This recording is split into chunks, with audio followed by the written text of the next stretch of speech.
这是一个我一直想剪但没有剪的视频，这也是一个我一直想买但没有买的产品。然后它叫 Pomela， 然后它是一家叫 King Jim 的公司出品。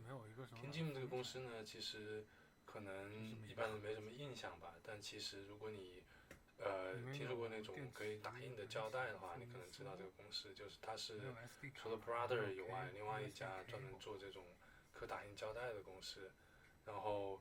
它还做一些其他的文具，所以它本质上是一家文具公司，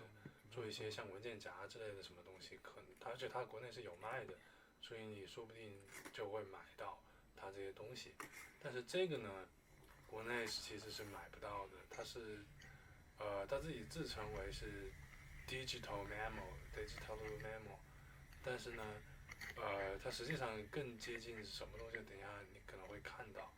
但是我想先保留这个谜底。说明书，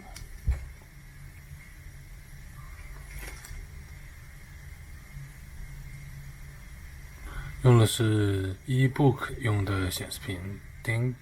子paper。这里需要多插一句的就是，这个 DM30其实是这整个系列产品里面第一次使用电子墨水屏幕。好了，你现在差不多能猜到这是个什么东西了。但是呢，这个电子它之前都是用液晶屏幕的，我有点后悔买了这个电子墨水屏幕，但是它可能更省电一些吧。但是它那个跟液晶屏幕比，液晶屏幕是可以反光的，这个不知道为啥没有给它装反光的功能。其实以前买过一个停产的，他们产的那个电脑，包装的跟这个差不多，那个叫啥来着 ？Portabook 的那个电脑相当的难用，特别的卡，然后字还特别的小，然后因为这个电脑嘛，其实也撑不了太久。OK， 这个就是 DM30 Pomela。质感还是挺好的，虽然只是个塑料。这里是啥？估计是拿出来就有电池启动了，装电池，还没电池。大概是这样的。哦，因为估计是电子纸，所以已经有画面显示了。然后这个打开。就是展开的完全的样子，手感其实还不错，感觉比Portabook要稍微脆一点。然后这个地方其实随着你打开，这个地方也会展开，不知道什么原理。这个之前就知道了。然后我装上电池试试。估计就有一点让日期运转的电，盒子里还有啥？应该有电池。耐力。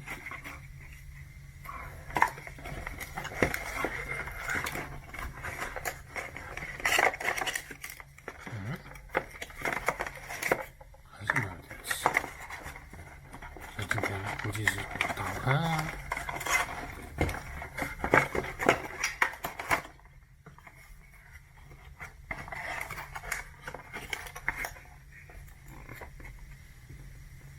确实没有电池，看错了说明书吗？哦，它只附了一个，只附了一个纽扣电池，没有带5号电池，所以今天暂时试不了。先这样。Well, it looks good. This is it. The Portabook. 好了，我终于把那个 Pomela 从日本背回来了，然后这个是我放在家里的另外一个 King Jim 的产品。这个呢，你可以看到它其实跟那个 Portabook 长得有点像，但实际上它跟 Pomela 完全不是一个东西。就 Pomela 它其实是一个，你可以认为它是一个数字打字机之类的东西。而这个 PortaBook 呢，其实完全就是一台电脑，所以它这个可能两个东西，但是毕竟长得很像，而且也是一个公司的嘛，所以我觉得拿出来对比，特别是它键盘的设计也很像，我觉得拿出来对比是一个有趣的事情。然后呢，你可以看到它的键盘设计也有这种键盘收起来的设计，只不过它的设计又跟 Pomala 很不一样。所以呢，可以说这个设计叫做蝴蝶式，因为好像之前有个很经典的 IBM 的电脑，它也是这样的设计。它这个设计的宗旨是什么呢？就是用就在不牺牲键盘尺寸的前提下，让这个电脑可以拥有一个完全尺寸的键盘，但是呢又可以把它做得更小。当然这样就牺牲了屏幕的尺寸嘛。但是在早期大家都不太用电脑的时候，就没有什么画面需要操作，纯粹就是打字的时候屏幕小一点可能是 OK 的。但是现在的电脑，你说屏幕小一点，小到就比如说你去买笔记本电脑，可能小于13寸或者小于12寸以下的笔记本你都不想买了，因为屏幕实在是太小了，你看视频刷剧什么的肯定是不方便的事情。然后现在这个电脑没电了，先充电。我们先把这个封面拿出来看一下，然后等一下对比一下。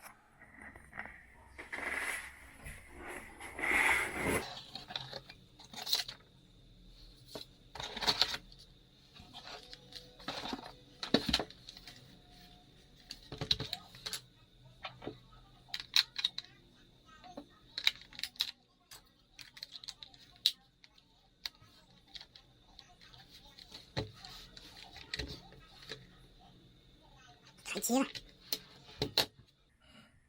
所以你可以看到这个产品的基本上一打开就能使用。所以为什么会有人想要做这样的产品呢？其实我也是非常想要这么一个东西的，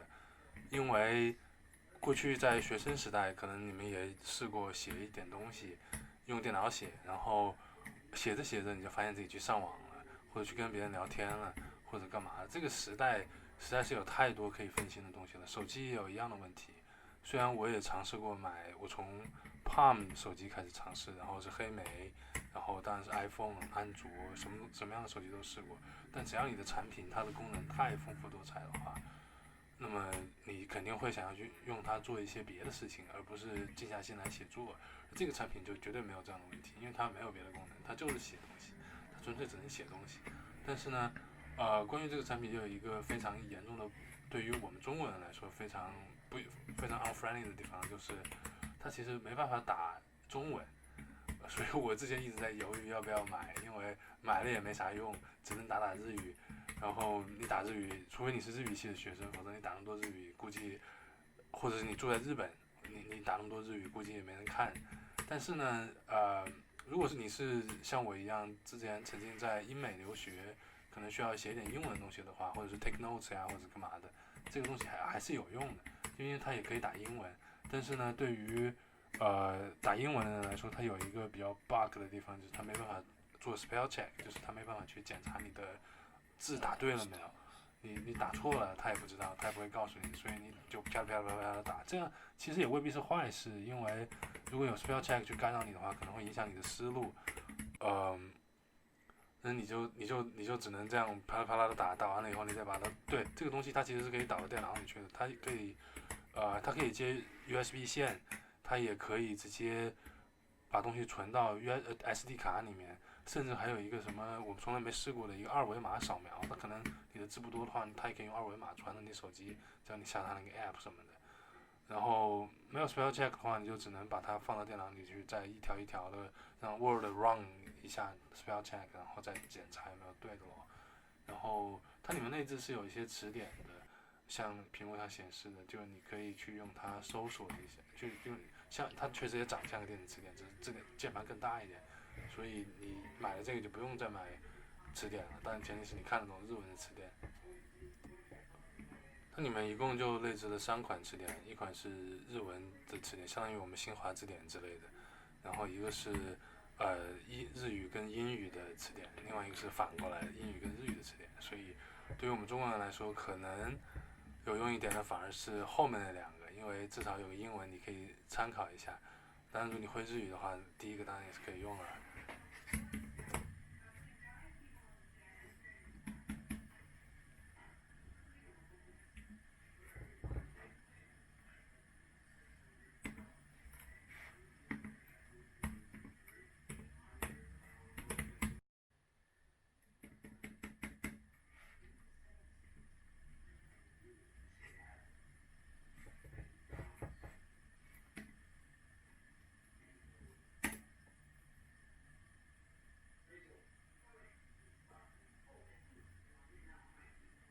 这个就是我说的那个可以把你打的东西生成成二维码的东西，然后这个是日历，它是有一些基本的这种能辅助你工作，而不是像游戏，它是没有什么任何游戏可以让你打，所以你只能用它来工作。而且它本来也说它是一个 digital memo 嘛，所以你就想象一下一个手账里面有什么功能，它这个也就会有这些功能，所以你可以带着它，它本来的设计就是让你天天带着它走的。然后我这里说的是 DM30，但实际上它还有一个更大一些的版本叫 DM200，那个更大一点的版本的问题就是它键盘是不用折叠的，一打开就能用，但是它的屏幕好像跟这个也差不多大。然后因为这个 DM30是最新的嘛，对，你看这个系统它其实也可以调成英文的，就你完全看不懂日语的话也不要紧，这个你可以把它彻底调成英文的用。然后这个产品它其实之前也曾经在美国的那个 Kickstarter， 就是一个众筹网站，让美国人去试试，看美国人有没有兴趣让这个产品进入美国。我估计如果它进入的话，搞不好就有 spell check 这个简单的功能了。但是其实这种东西呢，在美国也是曾经至少在写作者中间是很火的，因为大家都有这个抗干扰能力太差，没有办法解决的问题。我曾经看到有人说他是个作家，他说他写作的东西是一个很老的电脑，没有 WiFi， 但是呢，他把那个网线接口用螺丝起子给戳坏了，这样他就完全上不了网了。他如果想要导什么东西，他只能用 U 盘，然后他就把那台破电脑上不了网的电脑放在一个房间里写，其实是有异曲同工之妙的，但是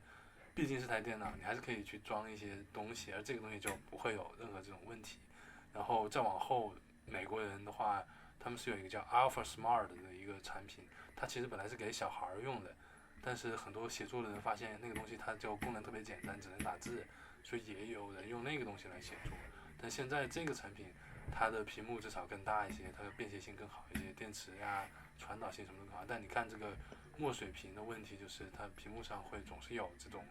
残留的痕迹，而你要不停的刷新，如果是液晶屏就不会有这些问题。但是墨水屏的优点也是它显示的效果更加的细腻，而且可能更省电一些。这个是调文字的大小，然后基本上我觉得我把它调大了一点，但是没有太多新的功能。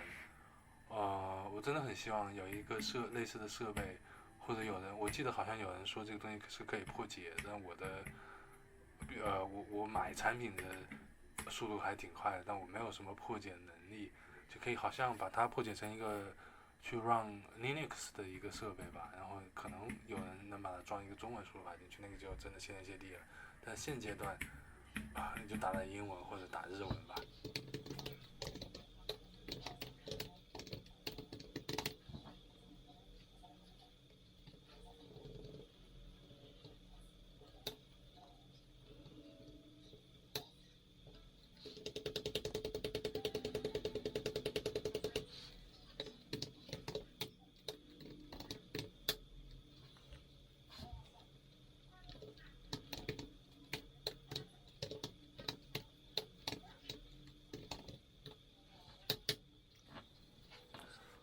这个产品可能就先玩到这里，然后我们再来看一下这个 PortaBook， 现在应该充好电了。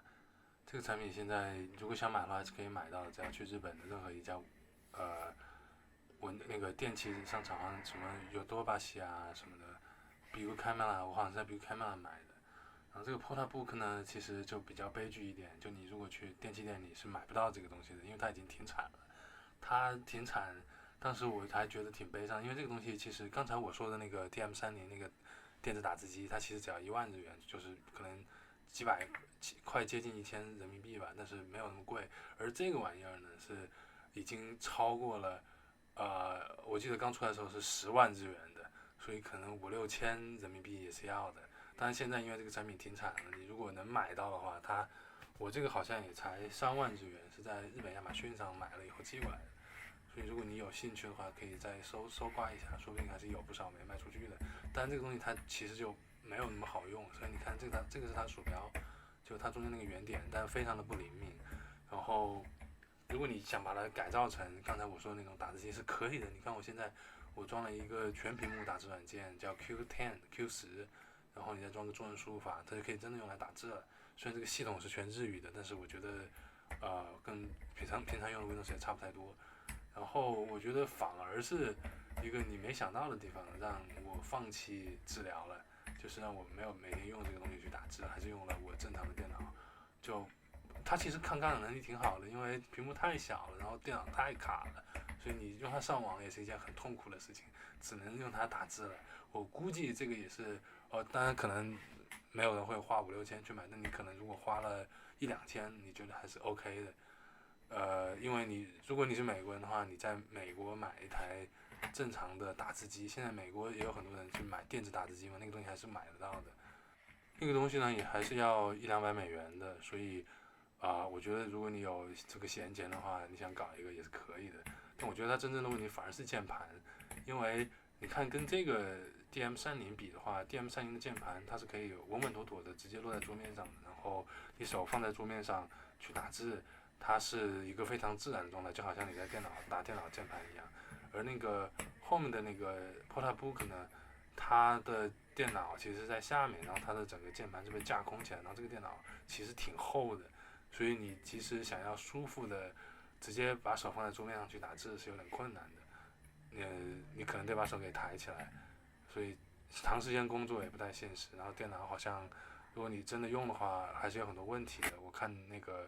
日本亚马逊这个产品下面还是有很多差评的，日本人给差评就是非常的凶猛，像我们给好评一样。像那个 Tabelog 上面，一般大众点评可能你觉得4分的餐厅都未必是好吃的，5分都有可能不太好吃。但日本的 Tabelog 上面3分以上的基本上都是好吃的，因为大家觉得不好吃就真的给他个不好吃。反正网上也没人知道你真实身份是谁嘛，